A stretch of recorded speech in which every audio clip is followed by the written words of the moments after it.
दररोज 4-5 कप चहा कॉफी, मग वजन कमी होणारच नाही.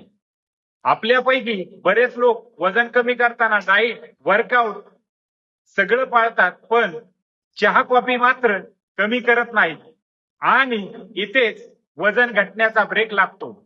जास्त चहा कॉफी म्हणजे जास्त कॅफीन आणि साखर. यामुळे भूक वाढते आणि मेटाबॉलिझम स्लो होतो. झोप कमी होते आणि फॅट बर्निंग थांबतं. जर वजन खरीच कमी करायचं असेल तर चहा कॉफी दिवसाला 1-2 कपापर्यंत मर्यादित ठेवा आणि त्याऐवजी हर्बल टी किंवा गरम पाणी पिया. मी पाहिलंय फक्त चहा कॉफी कमी केल्यावर लोकांचे वजन आठवड्यात 1 किलो पर्यंत कमी होते. तर आजपासून चहा कॉफी कमी करा आणि पोट कमी होणं पुन्हा सुरू करा.